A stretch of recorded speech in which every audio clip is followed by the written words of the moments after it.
it is time to go ahead and get started.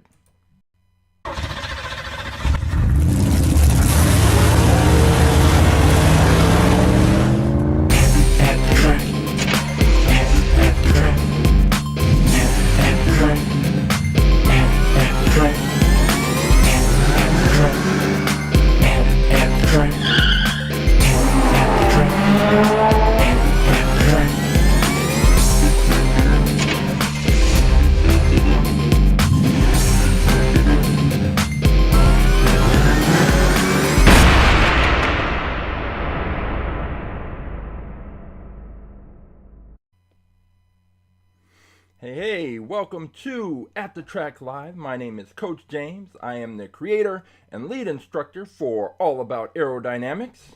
What is All About Aerodynamics? Glad you asked. Even if you didn't ask, All About Aerodynamics is a science program where I use Hot Wheels cars to teach kindergarten through 6th grade students about a range of science and physics related topics, including, but not limited to, aerodynamics, drag, lift, kinetic energy, potential energy, Isaac Newton and his 3 laws of motion.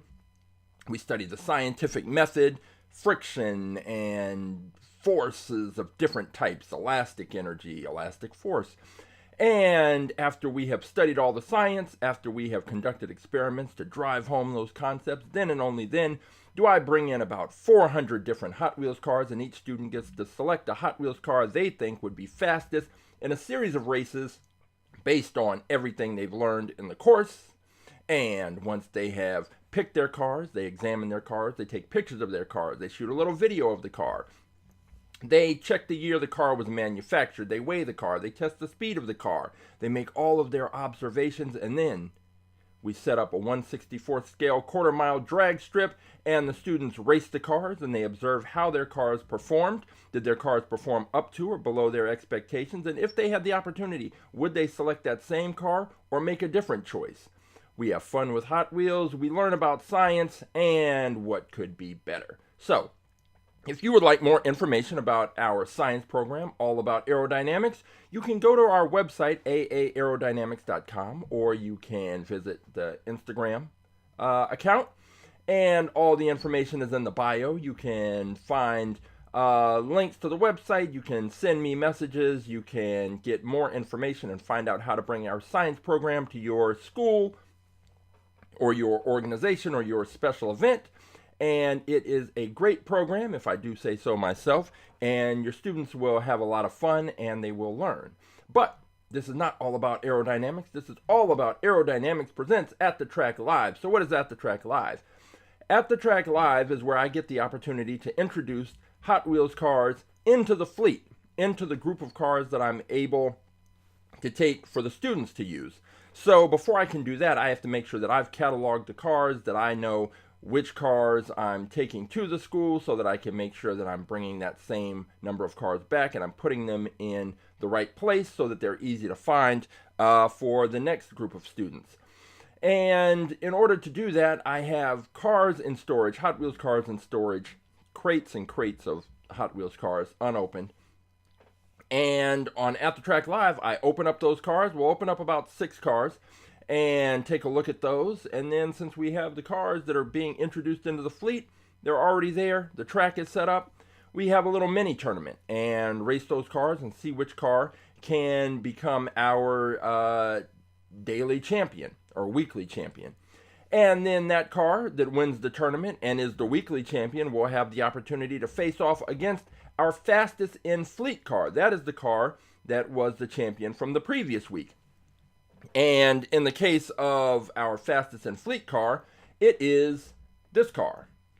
It is the Gazella R. And the Gazella R has been our champion for a number of weeks. I actually wrote this down because the Gazella has been extremely dominant, and it doesn't look like it is going to have much competition, or it hasn't had much competition. And if it continues to be as dominant as it has been, then we're going to have a situation where the car that the Gazella beat was the Blitz Speeder.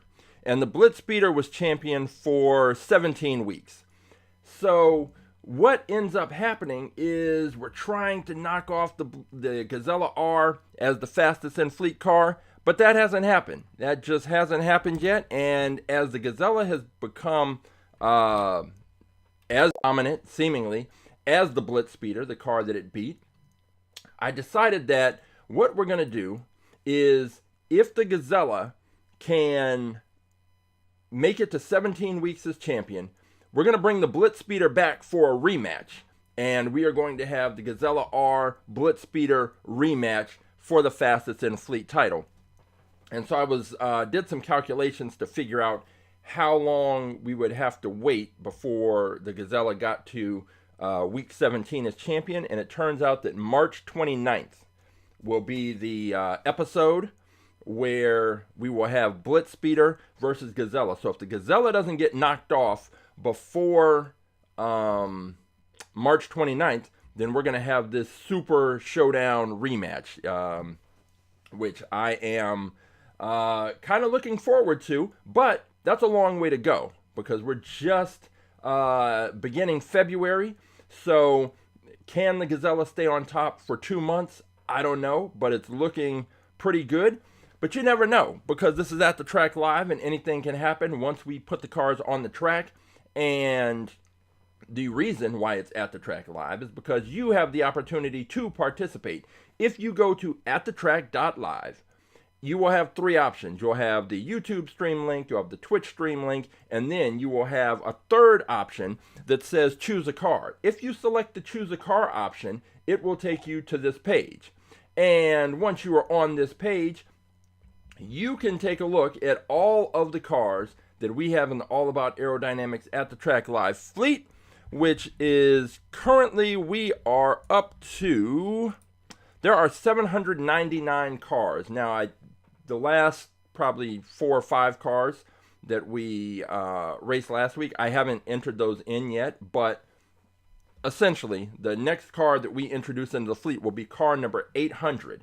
So there are 799 cars, plus or minus 5 or 4 or 5, for you to choose from. And all you have to do is scroll through, find the car that you think would be faster than the cars that we have introduced today. Take the number of that car, excuse me, take the number of that car, enter it into the chat, and then I will pull that car. Your car will be entered into the tournament and have the opportunity to beat the other 5 cars that are introduced. And then it will get, if it beats those cars, it will have the opportunity to take on the Gazella R. Excuse me. Should have got some water. Excuse me. We'll have the opportunity to take on the Gazella R for the fastest in fleet title. So, for example, if you think that this 85 Honda City Turbo 2 is going to be the fastest car, then, and can beat the cars that are introduced today, then all you have to do is you can click on it, take a look at it, and from the reflection, you can kind of try and gauge whether it's plastic body on a metal base, or a metal body on a plastic base, or metal on metal. We have some of those cars too. And if you decide, yeah, this is the car I want to pick, then all you have to do is take the number, in this case 123. You would drop that in the chat, and then I would pull that, and we will see on the track, at the track, if your car is faster. And as I mentioned in the past, we have a range of Hot Wheels cars. We have cars from the 70s, 80s, 90s, and the 2000s. We have some that are brand new. One of the cars we're going to be introducing today is like brand new, and whatever the newest set of cars is that's out in stores now, new for 2025. We have a couple of those cars. We've got trucks. We've got fantasy cars. We've got cars with all different types of wheels: thin wheels, wide wheels, big wheels, small wheels. We've got gold hot ones. We've got faster than ever wheels. We've got just a range and assortment of cars.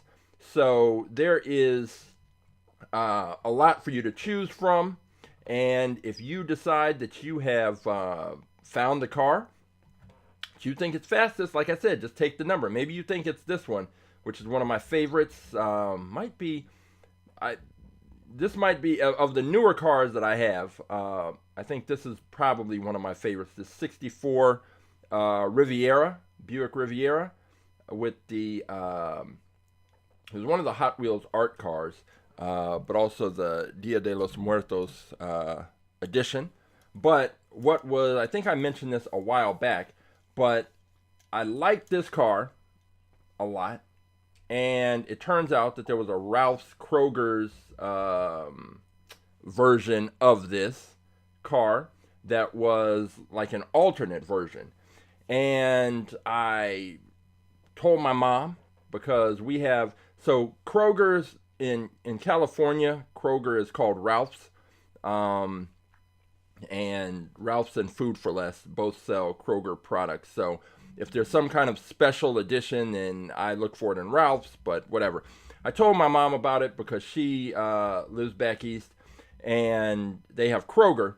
And she actually became a Hot Wheels hunter and went out and found the alternate version. And it was funny because she was excited when she found it. And this is it. This is the alternate Kroger exclusive of the that '64 Buick Riviera. So I've got, thanks to her and her Hot Wheels hunting, I have this one and I have that one, and those are definitely two of my favorite Hot Wheels cars. Now they're not fast on the track, but I just love all the detail. And that was the first car that I'd seen with the skulls on the wheels, and I like that too. So yeah, got these two cars, and they're not fast, but I like them, and that's usually how the selection goes. I'm either picking a car because I think it will do well on the track, which is how we ended up with the Gazella, or I'm picking a car just because I like the look of the car, and who knows if it's going to be fast or slow. These two happen to be slow, but that doesn't matter. If you want to select a car, again, all you have to do is go to this page, and you will go to AtTheTrack.live, then select choose a car, then scroll through, find the car, and hey, Roughshod is here. Always interested to see which car Roughshod is going to be picking, and it looks like he is picking car number 180, the Corvette C7 R. All right, so let's go ahead and scroll through, take a look at that pick. 180. Oh, passed it. Let's see. Here we go. 180. Okay. This is interesting. Interesting pick, because we've got this Corvette, and I know we had, maybe 2 weeks ago, we had a last week we had that Gas Monkey Garage Corvette, but I'm pretty sure, a few weeks ago we had a Corvette C7 Z06 convertible, and that convertible, I don't know if that was, if that hampered the car's speed down the track, but this one, the Corvette C7 R, you can see already that it has a lot of similar design features, similar to the Gazella, or vice versa. The Gazella has features that are similar to this one. So I'll pull this one in a little while, and we'll take a closer look. But just from this picture, this is very Gazella-like. It's got the wing in the back, which is one of the things that we've kind of noticed, is that cars that have the elevated wing that's kind of right at the roof line or just above, the wing is flat, so that means it should, presuming that the wing sticks out further than the back end of the car, then that should press right up against the launching block, and that should press it out. It should give it a good solid launch, and Good launches are key. It's also got, I noticed the splitter right there in the front. I don't know if it's adjustable, but the Gazella also has a splitter in the front that's adjustable. I didn't realize that it was adjustable until later, and it's been in the kind of up position, so I just left it that way. So the Gazella's got that splitter. This car has that. If you follow the lines from going up the hood right to the windshield, the slope of the windshield, this is very much. I'll be interested to see these cars side by side, because if you look at this car, get a picture of that car in your mind right there, get a good look at it, think about it, and remember it. And then I'm going to switch over, looking at that car, and then checking out the Gazella. You can see the similarities. The only difference I noticed right away is that the size of the wing. But other than that, it's got a similar profile. So that should be good. So let me just write that number down. 180. And I will be pulling that car, and we will find out if it can in fact beat the Blitzspeeder, the Gazella. And it's going to have to beat the other cars that I introduced as well. But again, all you have to do is go to AtTheTrack.live, scroll through the cars after you select choose a car, and you never know. You might find the car that can beat out all the cars I introduced and the Gazella. Here's another one that I just came across, the 69, what is it? The 69 Ford Torino Talladega. I have two of these. I have this one with the Union 76 logos and design. And then there's another one I have that is, it's like burgundy and gold, which is just a good looking car. And now, today, like back then, I would just getting the cars and putting them in the fleet.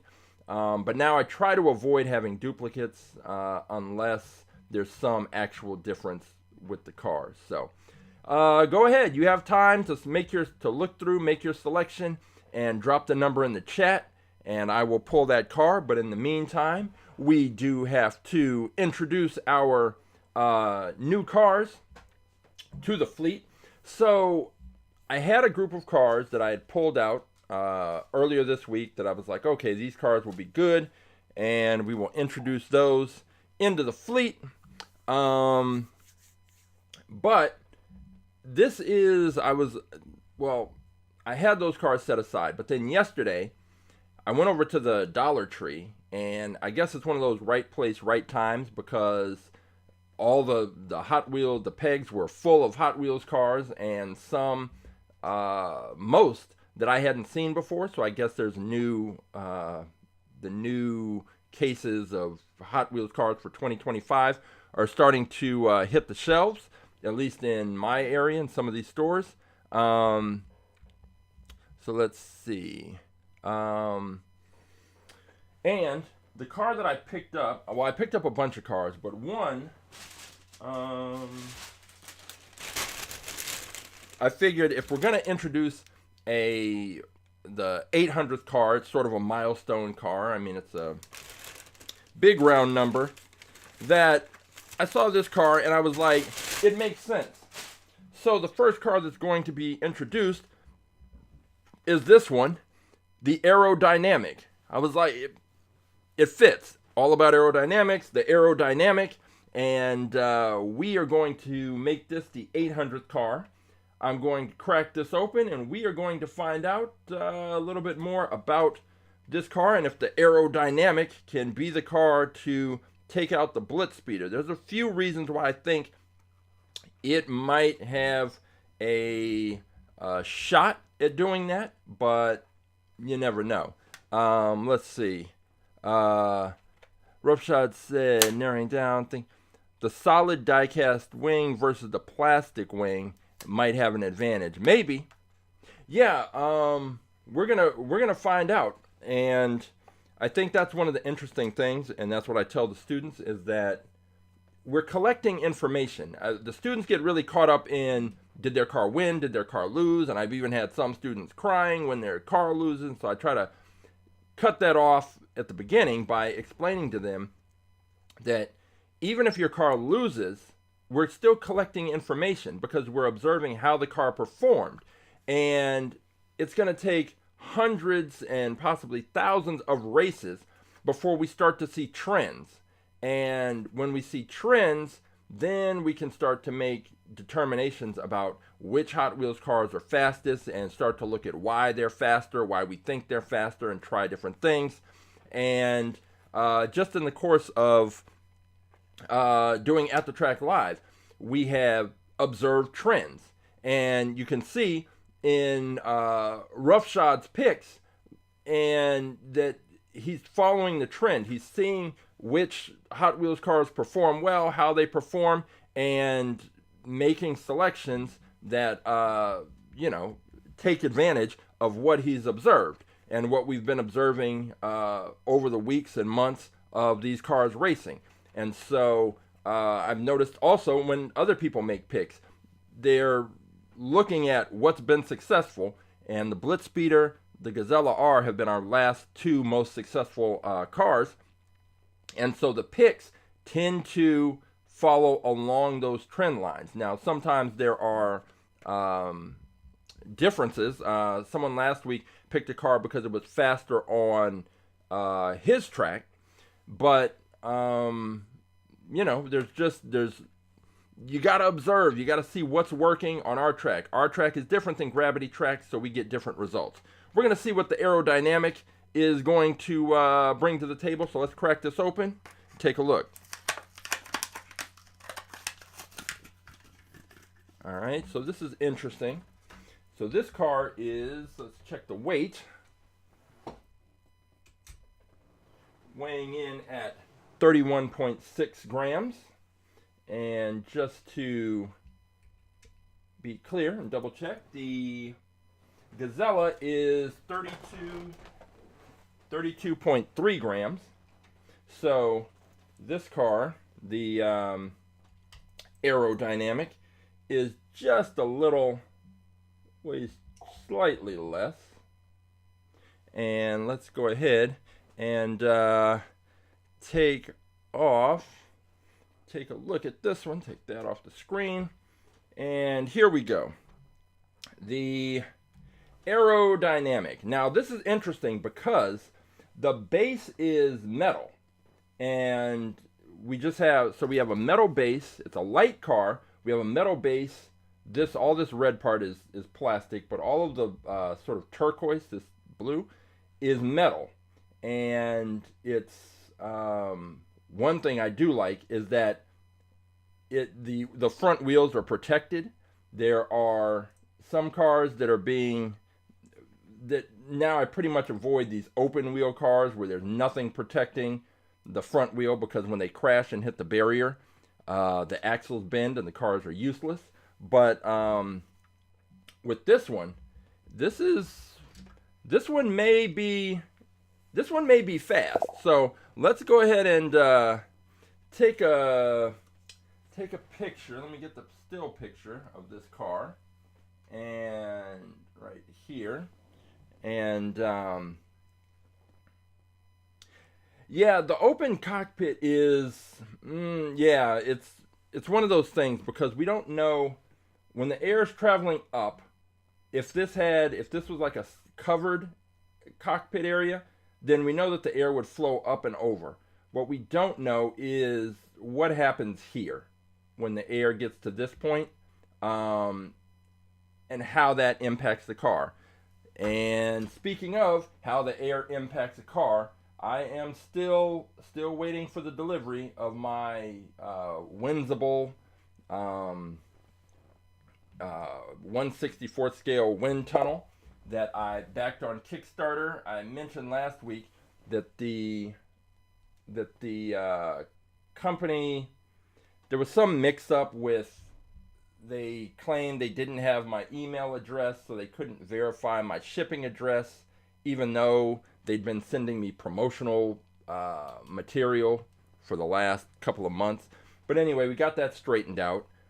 But I still haven't received my shipping information. It's coming from Hong Kong, I believe. And I presume I'm going to get it, but when is anybody's guess, because I haven't gotten the shipping information. So I sent them an email this morning asking for some kind of update. So I do expect to get it, and once I do, it will be interesting to really put these cars in the wind tunnel. And presuming it works, like I've seen it work online, I'll be interested to see exactly how does the air flow over, under, and around these cars. And let's see. Looking at this one, there's some gaps in there, so the air could flow through. It's definitely an interesting car. The back end is flat, so it should get a pretty good launch, and I think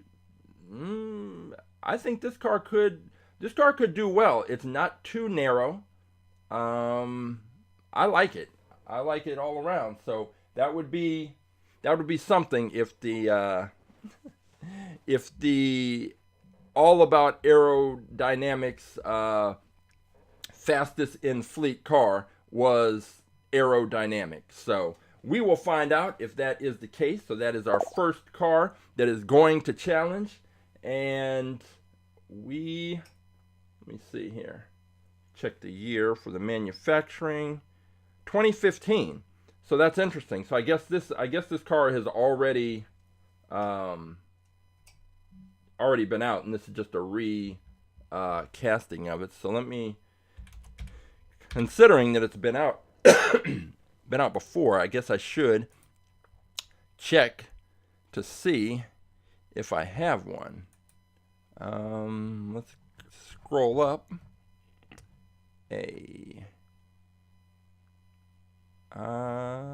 Let's see, Alpha Alpine aerodynamic. That's the one I just put in.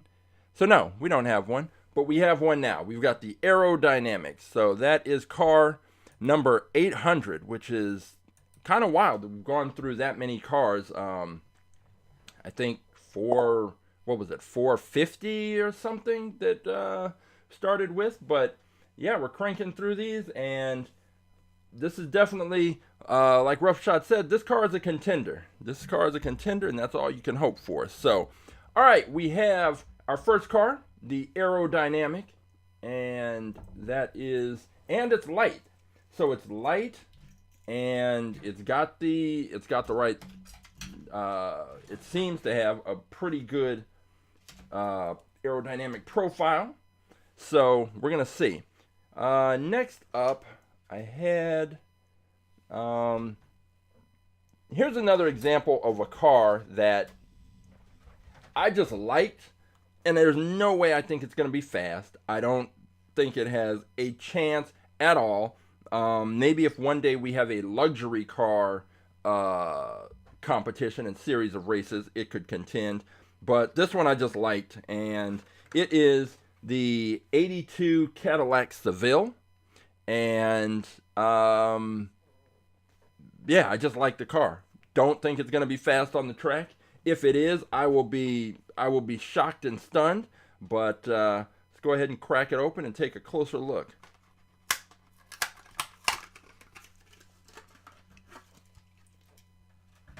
So, what does it weigh? I would presume it weighs a lot, but you never know. No, 31.7 grams. So it actually weighs less than the Gazella. Let me double check that. Make sure my scale is at 0. Put this car on there. 31.7 grams. Okay, well, what do you know?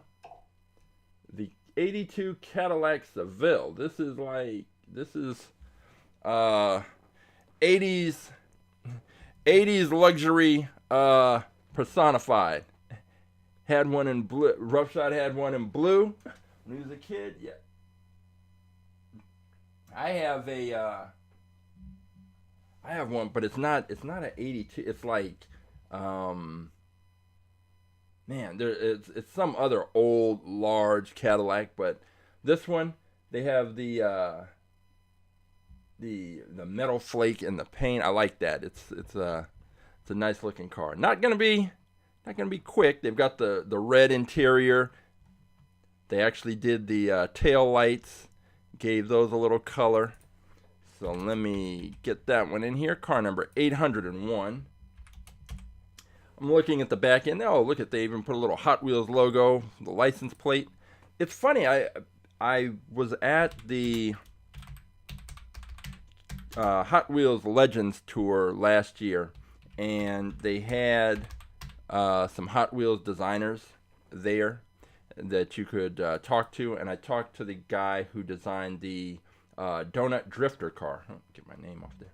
The Donut Drifter, and he was telling me about the process of making the Hot Wheels cars and how difficult it was for them, not difficult, but how long a process it took, because when they're making cars based on actual cars, then they have to deal with the manufacturer and get their approval and all of that. And I'd be curious to know, because he also did different designs. So how you would see the Donut Drifter, and maybe it was a pink donut with white sprinkles and cream on the top, and then you see it again and it's chocolate with a different design or whatever. So anyway, he's responsible for part of his job is creating those alternate designs for the cars. And I think if I go back, I would want to ask how they decide, because some of these cars have much more detail on them than others, and why is that? Why do some cars get the sort of full graphics treatment and others not so much? I mean, even with this one, they even went so far as to put the little Seville name right there, and just a lot of good details. So let me get the still picture on this one. Zoom in a bit. And we are now looking at the 82 Cadillac Seville. And line this up a little better. Right there. And we got it. And actually, let me throw in, see if I can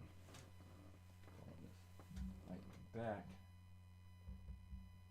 Now, and we've got our second entrant, which again, I'm surprised that it weighs less than the Gazella, because it's just so big. But I suppose with all the plastic, that's just how it goes.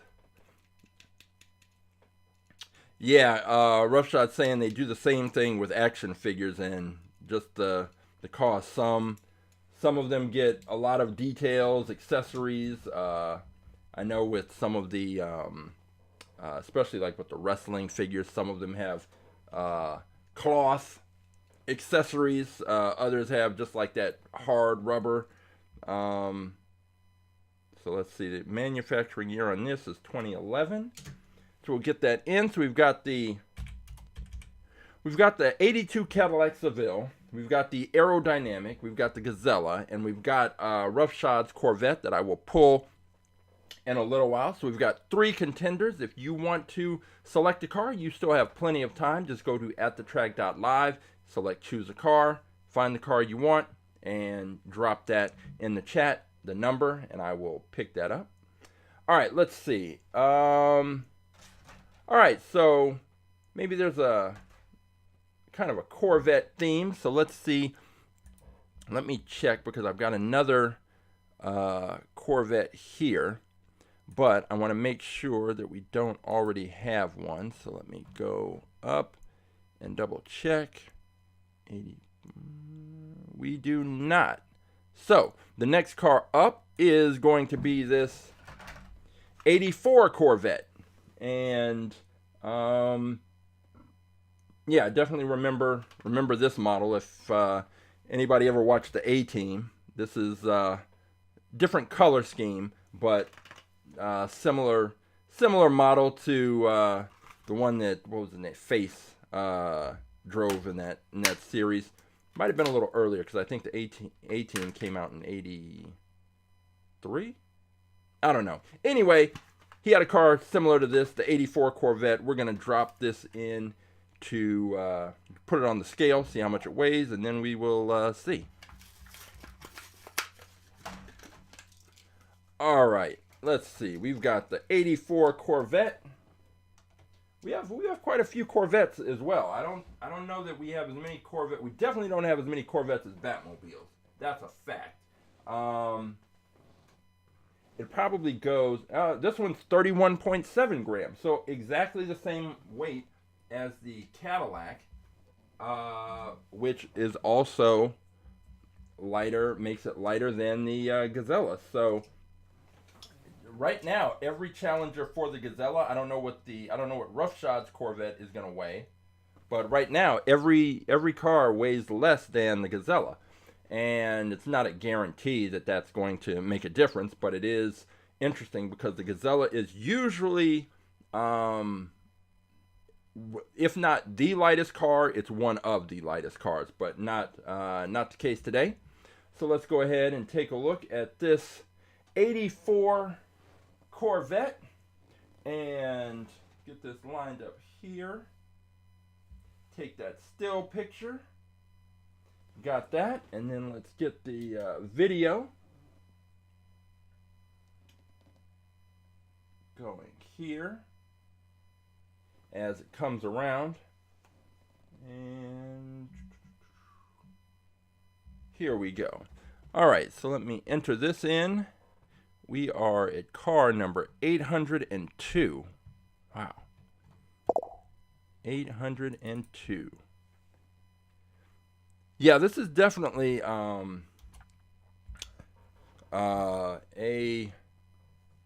pretty standard. Yeah, this is a good standard solid pick. It's got a nice aerodynamic profile. The back end is flat. It doesn't weigh a whole lot. So this is certainly a car that can contend. I still, if I had to pick based on the cars that we have so far, I'd go with that aerodynamic just because I don't know why, but something about it. I'm thinking between the size and the weight, there might be something there. There might be something there, but you never know. Let's see. And what I was saying is, definitely, I think Batmobiles, we have the most of those, and I think after that, Batmobiles are in the low teens. Then after that, I think it's Lamborghinis, and after that, it's probably either Corvettes or Mustangs. One of the two, I think. 84. I don't know what the 2012 for the manufacturing year. I don't know what happened between Hot Wheels and Ferrari, but I think I saw a post from the official Hot Wheels account that suggested that Ferrari and Hot Wheels were going to, I don't know, whatever the business differences were or whatever the hurdles were, they figured something out, and I guess they're going to start making those cars, because I definitely have Ferrari Hot Wheels cars, but they're older, and in recent years we haven't seen any, and you would think that with the types of cars that Hot Wheels makes, that Ferrari, you would think we'd have all kinds of Ferraris in there, but that isn't the case, or hasn't been the case, at least not recently, but maybe that is about to change. So, all right, we're moving right through these cars. We've got this 84 Corvette that's pretty light. We've got the 80. This is the 80s theme. We've got an 82 Cadillac Seville. We've got the 84 Corvette, and we have the aerodynamic, and then we have another Corvette that Roughshod picked, and so that gives us 4 cars so far, and we just need to see which car is going to be next, which car is going to be number 803, and let's see, there is, you know what, we'll stick with this 80s theme. We're going to go with the 89, oh, you're not going to, well, so there's a green screen. This car is green, so that's why you're getting the illusion that it's not there. But trust me, this is a green 89 Mazda Savanna RX-7 FC35. Okay, that's going to take up a lot of space on the spreadsheet, but let's crack this open and take a look. The 89 Mazda Savanna RX-7 FC35. Can't believe, did they put that all on the bottom of the car? They did. All right, let's crack it open.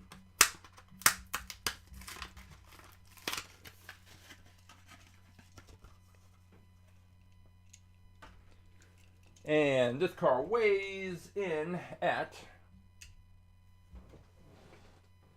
35.7 grams. So while it's not a heavy car, it is the heaviest of the cars that we have today. And it appears to be some European variant because it's right-hand drive. But let's go ahead and drop it up here and take a look.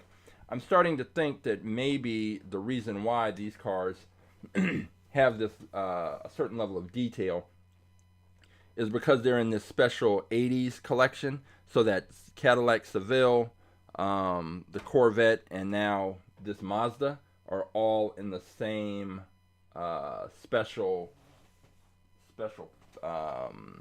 set series rather. All right, let's go ahead and get this one.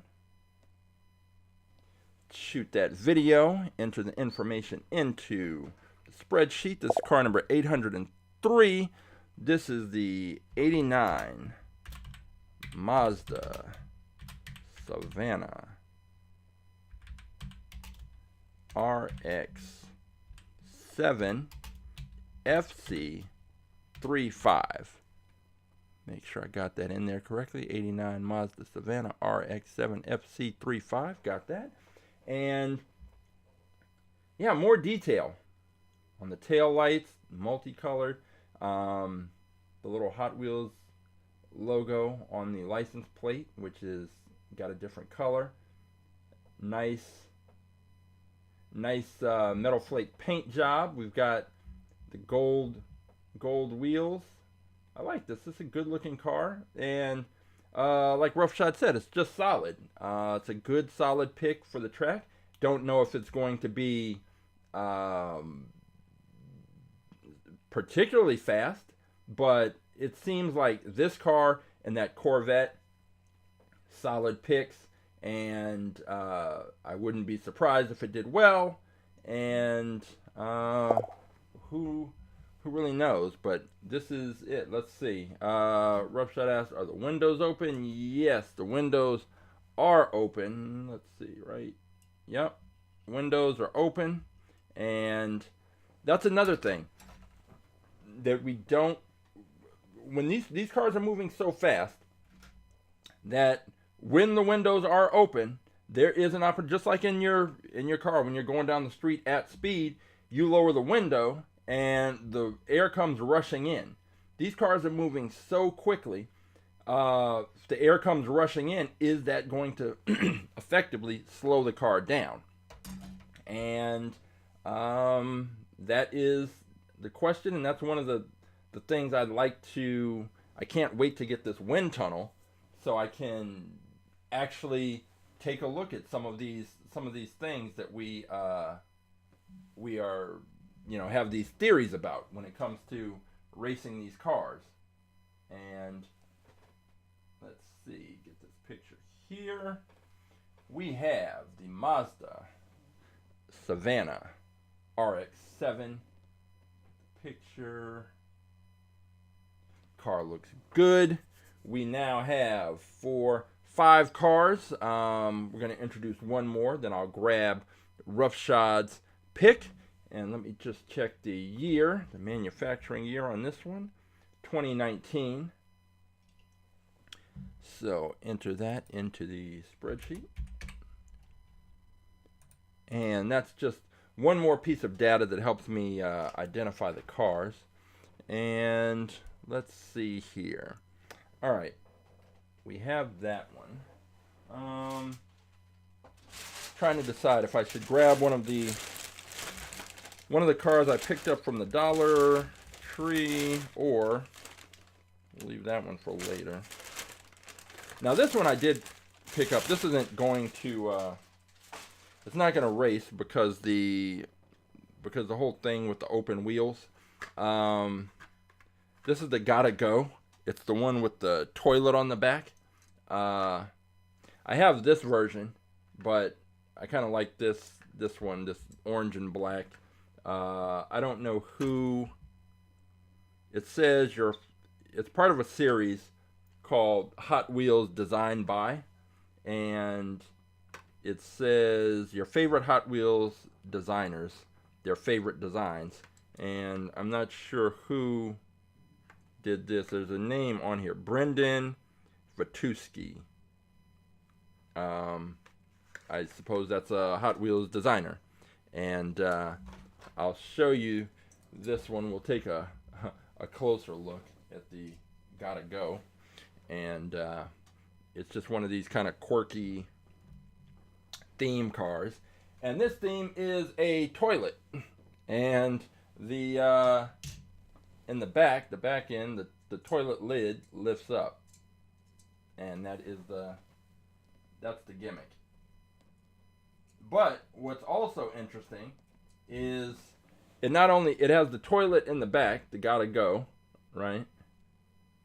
But in the front, there's a urinal, which is right here.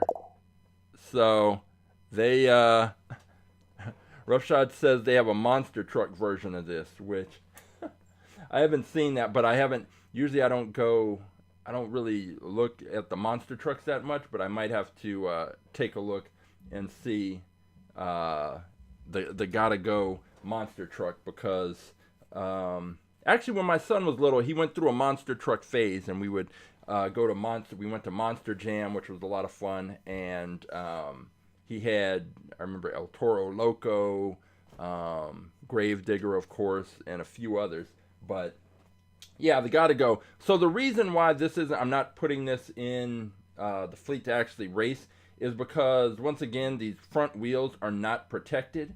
And if this car crashes into the barrier, then these axles tend to get bent, and that's it. Like, there's nothing that can be done to fix that. So at this point, we've kind of banned cars with open, unprotected front wheels, just because they're likely to get damaged, destroyed, and never be able to be raced or played with properly again. So this is just a Gotta Go. This is just one I picked up.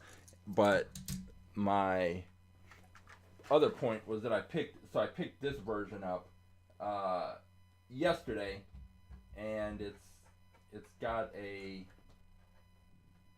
different color scheme, but I kind of liked it. And you can see there the Brandon Batuski hot sauce. So I presume he's one of the Hot Wheels designers, and they let them just, do their thing on one of the cars, and this was his. So just something I picked up, but that's not going to race. So, all right, we need one more car to race. So I have some to pick from here. We can go with, let's see. We have an 81 Camaro, and we have a 69 Camaro. Let's go with Oh, we'll stick with the 80s theme. There we go. Yeah, easy choice. We're going with the 81 Camaro. It is also green, so you're not going to be able to really see it until I put it on the turntable, but here it is, the 81 Camaro. So we're going all out with the 80s. We've got an 82 Cadillac Seville, an 84 Corvette, an 89 Mazda Savanna, and now we're going with the 81 Camaro. Let me crack this open.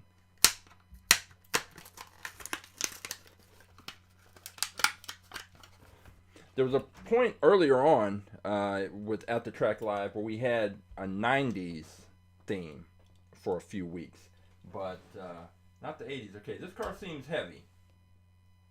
And it's not too heavy. It's 37.1 grams, which is heavier than the other cars, but not so heavy as to make it a concern about how it will perform.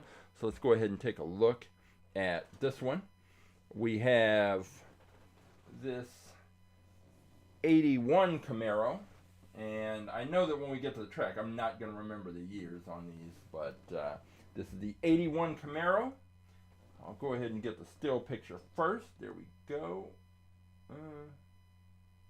Got that, and now let's get some video of this car. And it does it does weigh more, but and the reason, so the body is metal. It's a metal body on a plastic base. My big concern with this car is it seems to be a little narrow, and not extremely narrow like a funny car, but narrow enough where I think it might bounce around the track a bit. And given the cars that ultimately it's going to have to race, especially talking about the Gazella, it's almost like a basketball game or any kind of sports contest where when you're trying to beat the champion and you're not necessarily on that level, you don't have any room for error. And cars that are racing the Gazella, there's no room for error. You can't be a car that's going to bounce around the track. You can't be a car that's going to get a bad launch and take a while to get righted on the track. Everything has to go right if you want to even have a competitive race with the Gazella. And I don't know how these other cars are going to perform, but you definitely have to bring your entire A game. There's just no margin for error. But again, we see here with this 80s car, it's part of, or no, this one isn't even part of that series. This is part of Hot Wheels Then and Now, but you see that there is a lot more detail on the car. All these sponsor logos there, the paint job, the design, and so we got some. Now I'm surprised they did all that. They even put the little Chevy emblem logo on the trunk there, but they didn't do anything with the tail lights, which seems like the one last kind of missing piece. If they had colored those, I think that would be cool. We have the 5-spoke wheels, which is nice and nice and accurate. And I don't know if I'm a fan of just sort of that flat gray look, but otherwise it's a good looking car. So we have the 81 Camaro, which is this one. We have the 82 Cadillac Seville. We have the 84 Corvette. We have the 89 Mazda Savanna. And we have the Aerodynamic. And I am about to go and pull Roughshods pick, which was that Corvette. And let's see, 80. Let me check the manufacturing year on this one. It is 2011. And put that here. And let's see. I am going to go and pull Roughshods car, which is 180. And since I just have to pull the one car, that should just take me a minute. So I'm going to go pull that car, and then we'll take a closer look at it. Car number 180.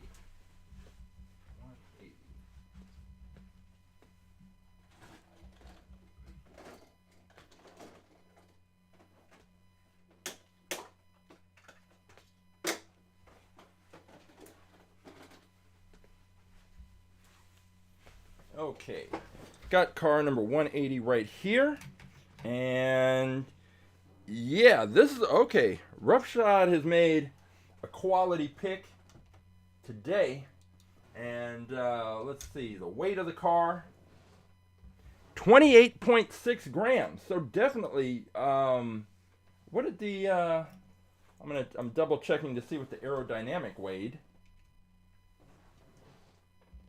The aerodynamic weighed 31 grams. The Seville weighed 31 point something. And Roughshod's pick, let me double check. Is the scale 28.6 grams. So let's go ahead and take a look at the at that pick. This pick. This might be this is kind of significant. So this is the one that Roughshod picked. This is the Corvette C7 R. And perhaps the R means racing. The back end, that the wing is sticking out right just either in line with the bumper, or it looks like it's sticking out just a little further. Either way, this is going to get this car will get a solid push out of the launching block, definitely. And it is the lightest car. I'm still shocked at how little this car weighs. That might be key, because you have all the benefits of the Corvette design, and now you're pretty much guaranteed a good solid launch. If we compare this car, if we put it side by side with the Gazella, you can kind of see where they, what they share. And the Gazella has a little more sleekness. If you, I'll just use that terminology. Sleekness. It's more sleek in this transition from the hood to the driver's kind of cockpit, but it's not like the Corvette is. It's not like it's a dump truck. This is definitely a lot of similarities. We've got the splitter on the Corvette that's raised up, and similarly the splitter on the Gazella, even though it's bigger, it is also raised up. The wing, the Gazella has this small wing that has that single point of contact right across here, right across the wing. The wing is elevated right at just above the roof line. And the same thing with the Corvette. Now the Corvette's got this wider wing, and it's flat.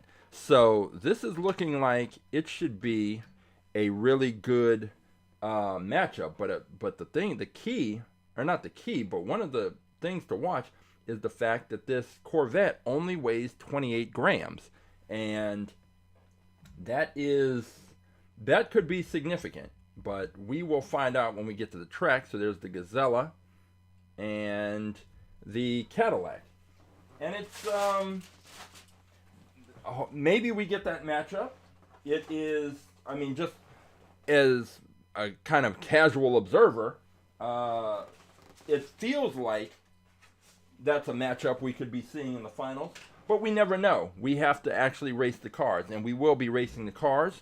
We have this Corvette C7R,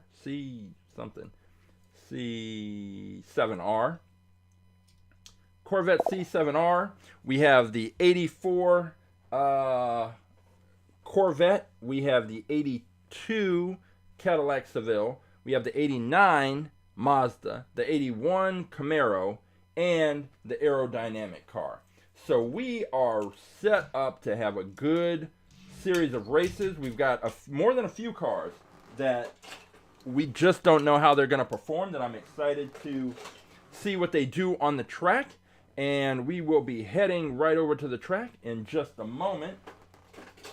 But as I always do, I just want to explain, just in case this is your first time, you just stumbled across At The Track Live, what you will be seeing when we go to the track. And what you will be seeing is our 3-camera view, and the cars will start in the screen on the left at the top, coming out of our launcher. I will give a countdown, 3, 2, 1, race.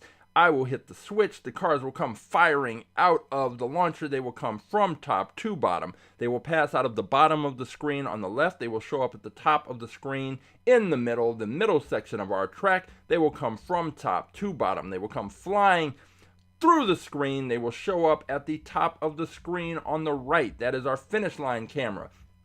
They will come from top to bottom, crossing the finish line, and the winning car will be indicated with a solid red light.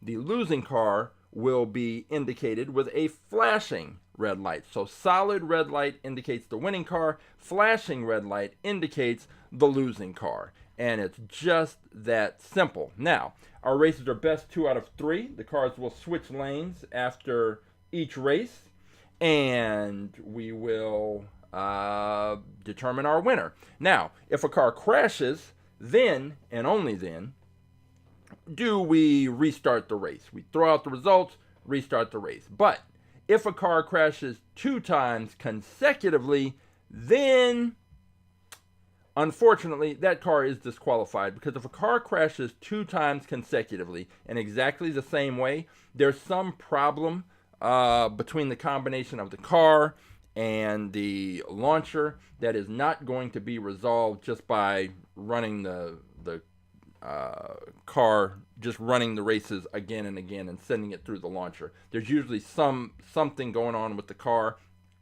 that's causing it to crash. So 2 consecutive crashes, you're disqualified. But other than that, best 2 out of 3.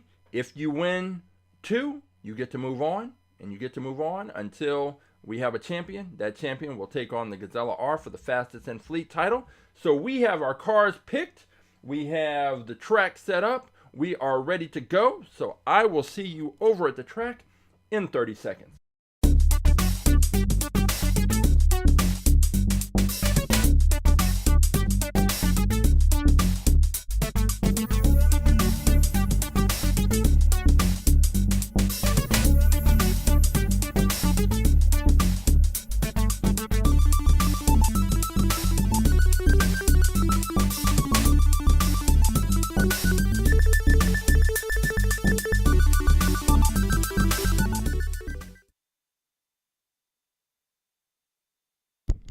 Okay, let me just double check the audio, make sure everything's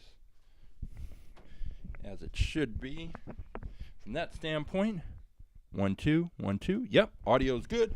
All right, we are set up to have a good series of races. Looking over the track, just making sure that I always check ahead of time, but I just want to make sure that the tripods are out of the way so that they're not impacting the cars, and everything looks good, everything's clear. Got a couple of test cars here that I was using when I was prepping the track, and we are, let's get these cars set up and figure out which cars, which way we're going. First, we are going to go with I think we're going to go Corvette versus Corvette. So we're going to go with Roughshod's Corvette, the C7 R, and we are going to go with the 84 Corvette and see which of those cars is ready to move on to represent the Corvettes in the next round. So here we go. We're going to set up Roughshod's Corvette in lane 2. We're going to set up the 84 Corvette in lane 1. The Corvette in lane 2 that Roughshod picked is extremely light.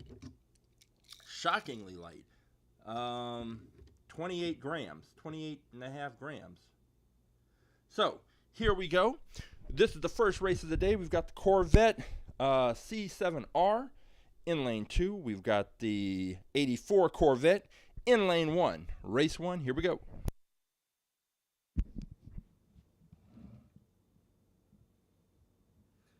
Three, two, one, race. Woo. This is I don't know how to explain it because I think this happened with one of Roughshod's cars last week. It got out to a lead, and then somewhere around the midpoint of the track, it started to slow down and just started slowing down, and the 84 Corvette caught it and passed it. So not really sure what the explanation for that is, but it definitely slowed down. And the Corvette, the 84 Corvette, caught it, passed it, and won that race. So we're going to see if that was a fluke or if that is just how it is. So we are putting the Corvette C7 R in lane 1. The 84 Corvette is now in lane 2. This is race number 2. Let's see what happens.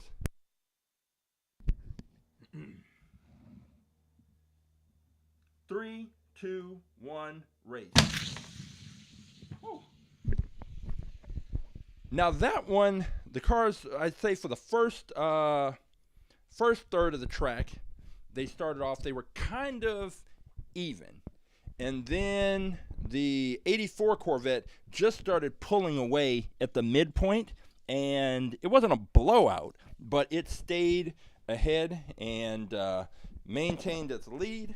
So the lightest car, which is something that students tend to pick, it's not necessarily this Corvette, it's usually much smaller cars, because their thinking is that if it's a lighter car, then it will have a better shot on the track, and that's not always the case. It hasn't always proven to be the case. So this 84 Corvette is moving it on, and next up we're going to go with the 80, what year was it? 89 Mazda Savanna versus the Aerodynamic.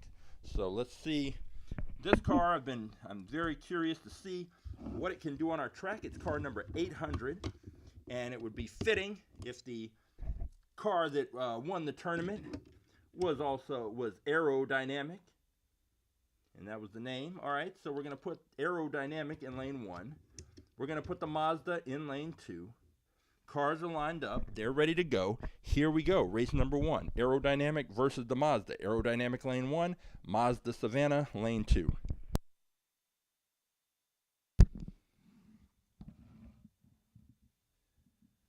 Three, two, one, race. And the Aerodynamic got beaten, so it didn't represent for those. It's also a low car and got wedged under the memory foam barrier that stops the cars at the end. So okay, so the Mazda took the first race, the 89 Mazda, and we will change lanes, and the Mazda will be in lane number 1, and we will see if it can just make it a clean sweep. Aerodynamics, it was light. I thought it's so light, it's so streamlined, this has got to be the car, but no, it is not, at least not in that first race. And we have seen cars lose the first race, come back, take 2 in a row, and that is very much possible. It's also possible that this open cockpit, as Roughshod mentioned, is causing some trouble and doesn't allow the Aerodynamic to maintain speed all the way down the track. So Here we go again. The Mazda Savanna 89 is in lane 1, and the Aerodynamic is in lane 2. Here we go, race number 2.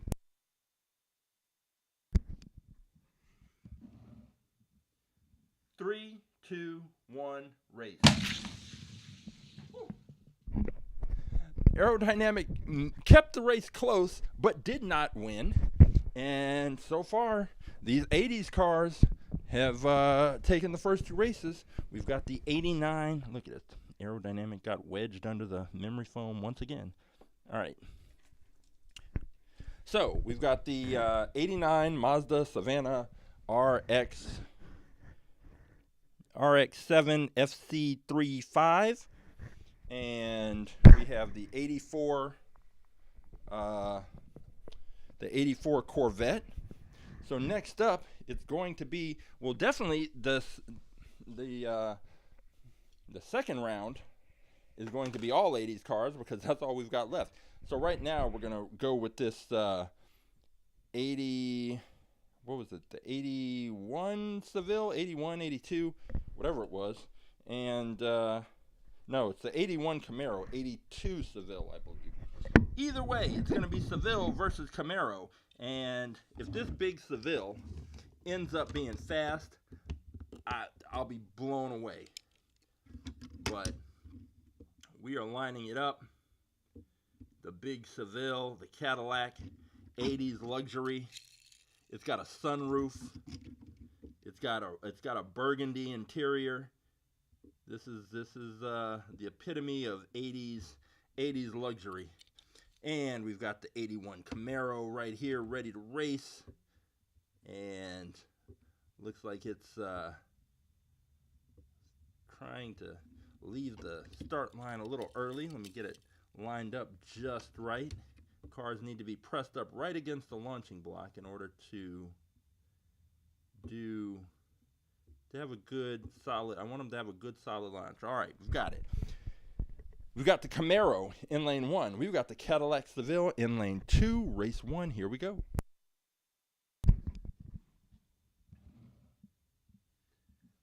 Three, two, one, race.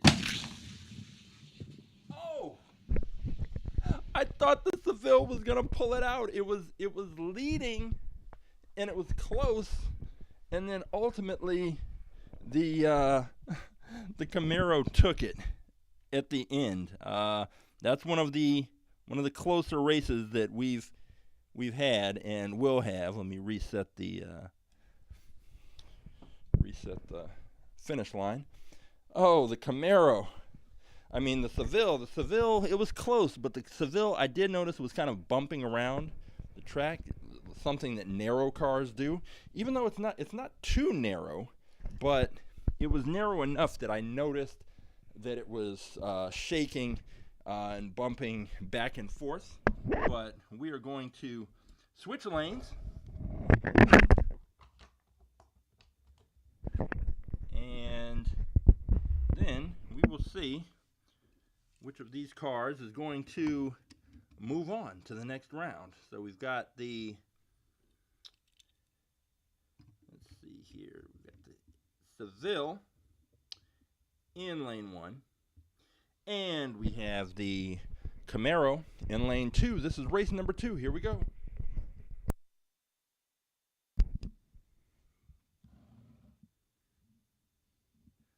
Three, two, one, race.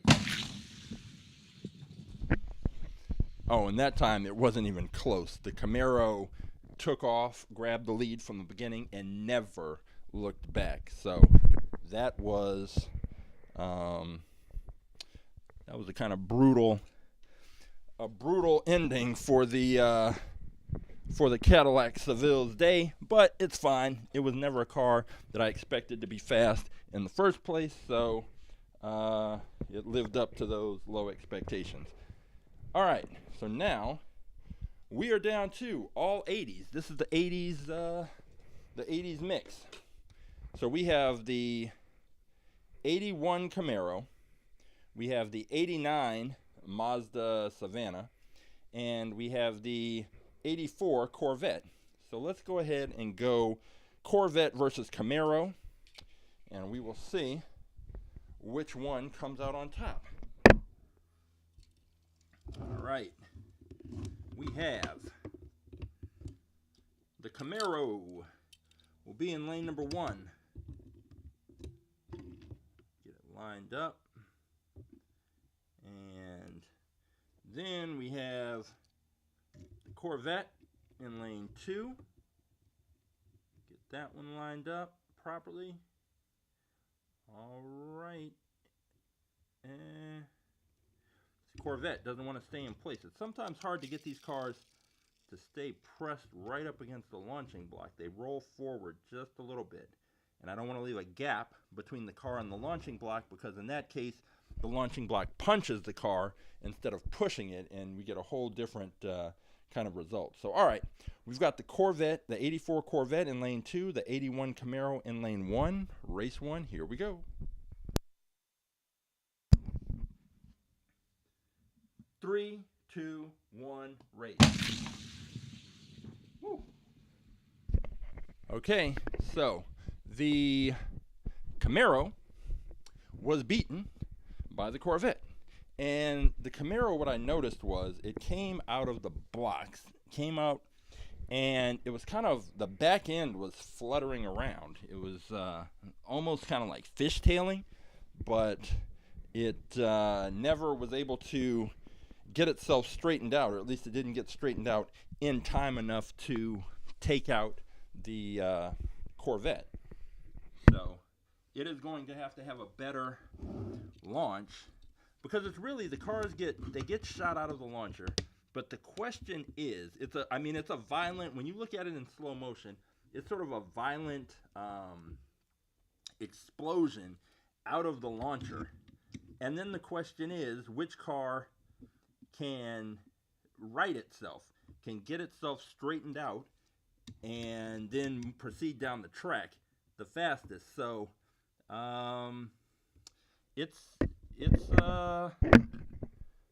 in the last race, the Camaro definitely was not that car. It could not get itself straightened out, and the back end was just sliding around the track. And if you're facing a car that does not have those problems, that is just moving straight down the track, it's gonna cost you in terms of speed and time if you can't be consistent and have a car that goes straight down the track. So here we go, race number 2.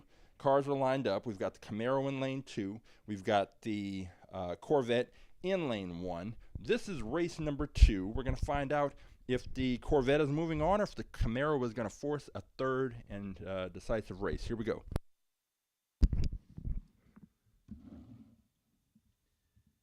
Three, 2, 1, race.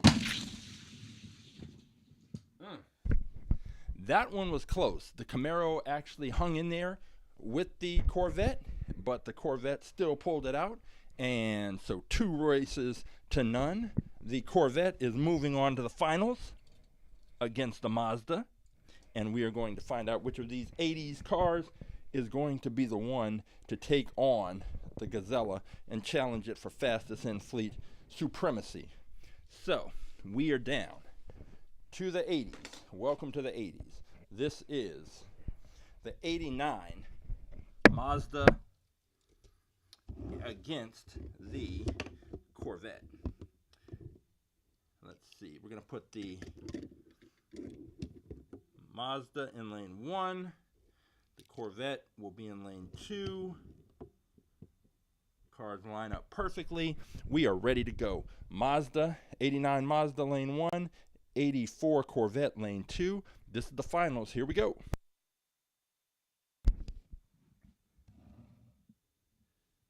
Three, 2, 1, race.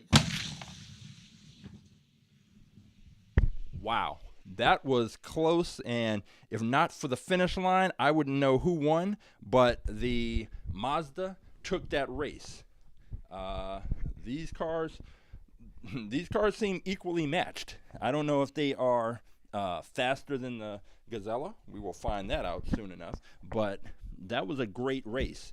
And anytime I have to look at the at the finish line light to actually know which car won, it's a good race. And usually I can tell. It's a little easier in real time to follow the cars. I mean, in person, a little easier to follow the cars down the track versus the the camera view that you all are watching. And so I can typically tell which car is in the lead and which car has the advantage, and see a few other things that are harder to observe on camera. But in that case, I couldn't tell. I couldn't tell live. I had to just wait for the results at the finish line. So here we go again. This is the finals. We've switched lanes. We've got the Mazda in lane 2. We've got the 84 Corvette in lane 1. If the Mazda wins, it's moving on to take on the Gazella. If not, then we're going to have a third and final race. So here we go. Mazda lane 2, Corvette lane 1, race number 2. Here we go.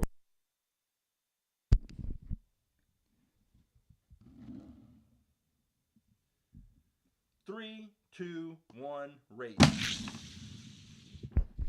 Oh, the Mazda took that one with ease. So the Mazda is our champion for today. The Mazda is the 80s car that prevailed, but the question is, can it prevail against the Gazella? And not many. No car has prevailed against the Gazella, but there's a first time for pretty much everything. So we are going to find out right now if the Mazda can beat the Gazella R. Can the Mazda? We've been hyping the Gazella R for weeks now, and rightfully so, because it took out the Blitz speeder and then it proceeded to just dominate every car that it's faced thus far. But it's got a new challenger. Every week there's a new challenger. So we will put the Gazella in lane 1. It's ready to go. And we've got the Mazda in lane 2. It's ready to go. Can the Mazda dethrone the Gazella? Mazda lane 2, Gazella lane 1, race number 1 for the fastest in fleet title. Here we go.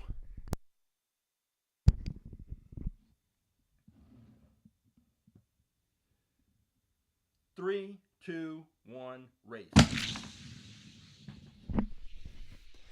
The Gazella was like, yeah, come on, let's not get ahead of ourselves. The Gazella took that race. It was, I'm not going to say it was not close. It was just that the Gazella was in front and stayed in front for the duration of the race. So, the Mazda's got a tall task, because I think it's not even, you want to have that one, that cushion, that safety net, something behind you. So the Mazda, to think that it's going to win 2 races after losing the first one by that wide of a margin, it's a little much. You want to come out of the gate and take the first race and send a message, but that wasn't the case. It's all right, Mazda. This is it. The 89 Mazda Savanna is in lane 1. We've got the Gazella R in lane 2. And this is race number 2. The Mazda's got to take it to force a third race. Otherwise, the Gazella will remain our fastest in fleet car. So here we go.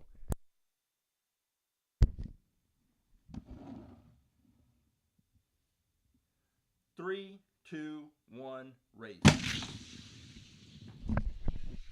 The Gazella, look at the Gazella coming all the way back to the launching block. Like, just the speed and the power of the Gazella is unmatched so far by any other car. The Mazda gave it a good shot. Wasn't good enough. I'm going to gather up these cars, head back into the garage, and we will take a look at the winners, the losers, and see what's coming up.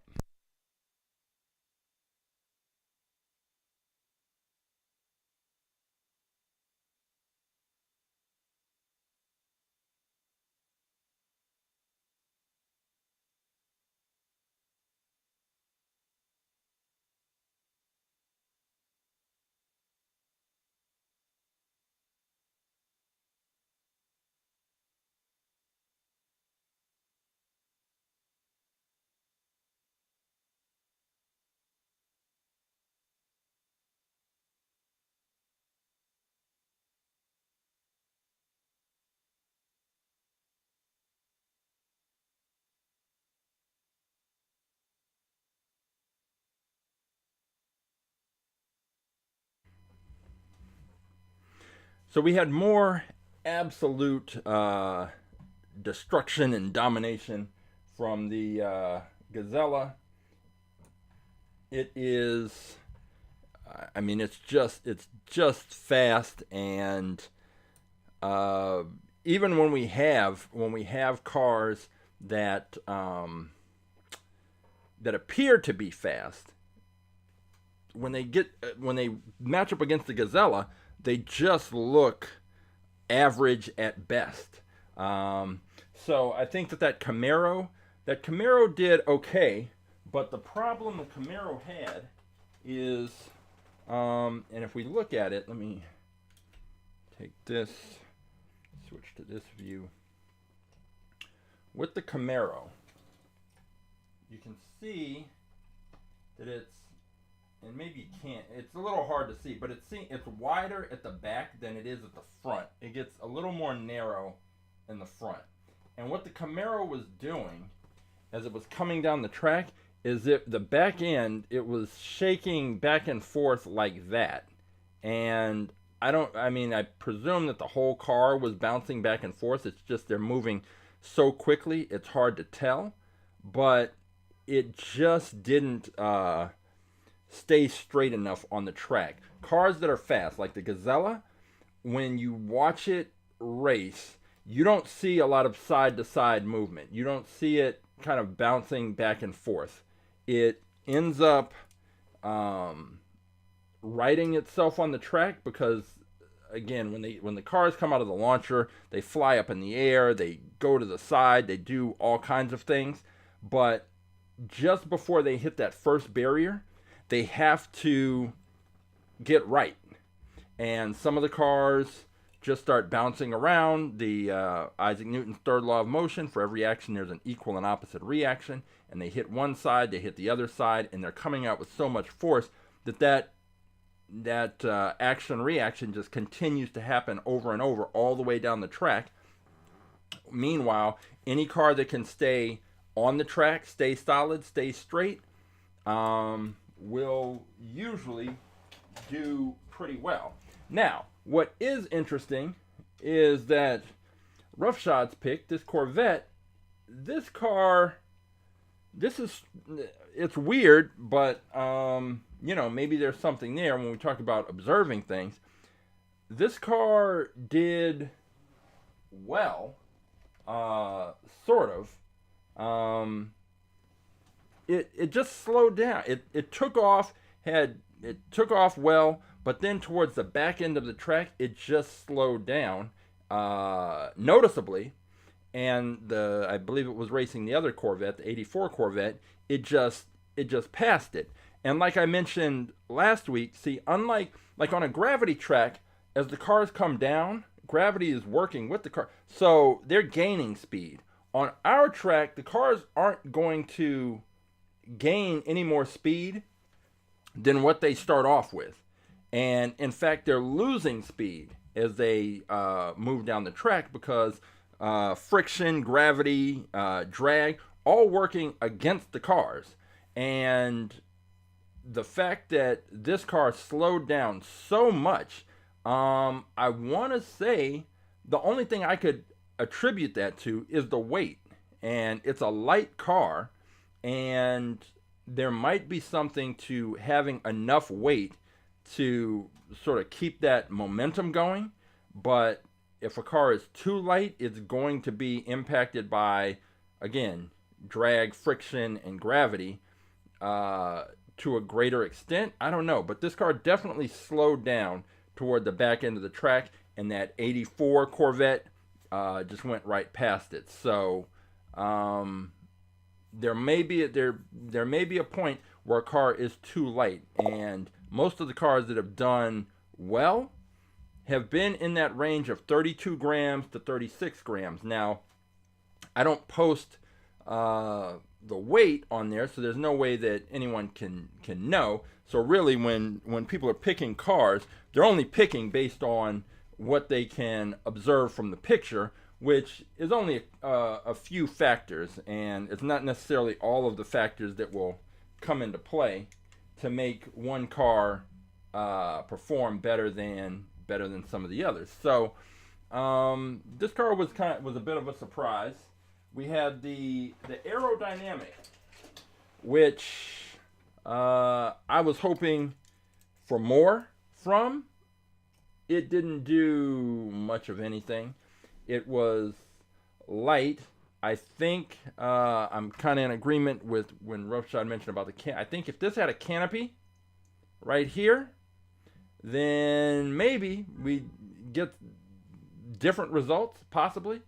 The plastic, it does have openings here and here, so it's hard to know, again, where the air flows. In real supercars, you'll see that they do have openings and pathways, and it's all designed to control the airflow.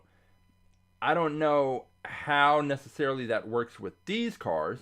Once I get that wind tunnel, we'll be able to see, because there's some there's openings down here, and just where is the air, because if we see the air in the wind tunnel, we see it come up and start to kind of swirl around right here, then we'll know that this part of the car, this open cockpit, is sort of trapping that air and creating more drag and slowing the car down, because this car was not as fast as I was expecting, and it lost out early on. So these are the things that we observe and take note of, and then we'll see what happens next week with the cars that end up being a part of the group.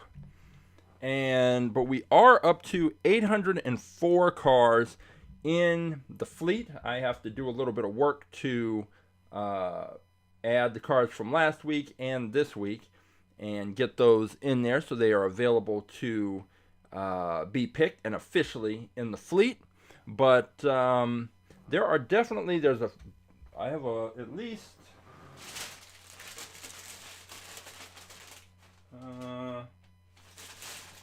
I have 5 more cars that I picked up yesterday at the dollar store. Some of the newer Hot Wheels cars. I still have some in a bag from I don't know when or what, but I've got a few more, and that's the thing with Hot Wheels.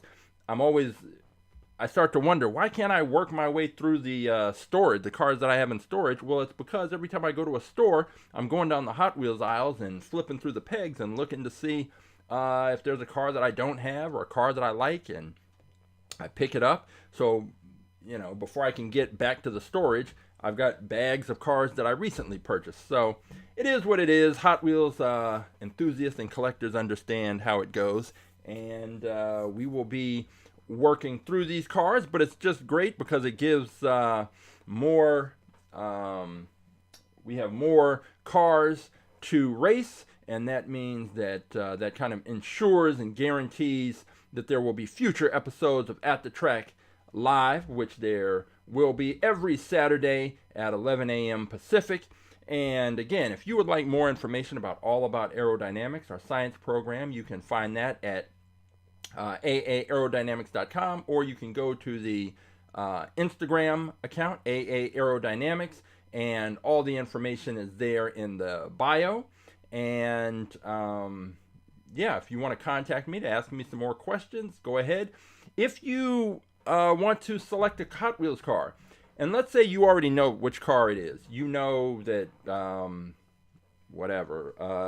let's say the Porsche, let me pull one out at random. Let's say you know that the Rescue, car number 184, you know that the Rescue is the car that you want to pick. On your track, it's fast, and that's the car you want to pick. If you go to our page, as I mentioned, the search function through the company that hosts this website is awful and does not allow you to just search and find the car that you want. So you actually do have to scroll through. But if you know there's a particular car that you want to pick that you haven't, don't see, all you have to do is go to the Instagram and tell me. And if you say, yeah, I want this car, it's called Rescue, then I can check the spreadsheet and let you know if I have the car. And sometimes if I don't have the car, I will go online and find the car and buy the car just to have that race. If someone suggests the car is fast, I want to find out if it is really fast on our track. So there are lots of ways to pick your cars, to participate, but we are here every Saturday racing cars, having fun with Hot Wheels. And if you want to watch old episodes, if you want to rewatch this episode, all of the episodes are on our YouTube channel. If you just go to the YouTube channel, which again, you can find the link in the bio on the Instagram account. But if you click on the live tab, you will see all of the episodes of At the Track Live, and they all have time codes, so you can skip to whichever review you want to see, or you can skip right to the races, or you can watch the whole episode. Whatever you want to do, it's all right there. And this episode will be up as soon as we are done. And then later this afternoon, I'll add in the time codes. So that will be another episode. And once again, this has been a pretty interesting set of cars we had to race. And we will be back next week with even more cars and more races. And hopefully you will be back and you will participate. And all I can say is until next Saturday, I am Coach James for At the Track Live, and I will see you at the races.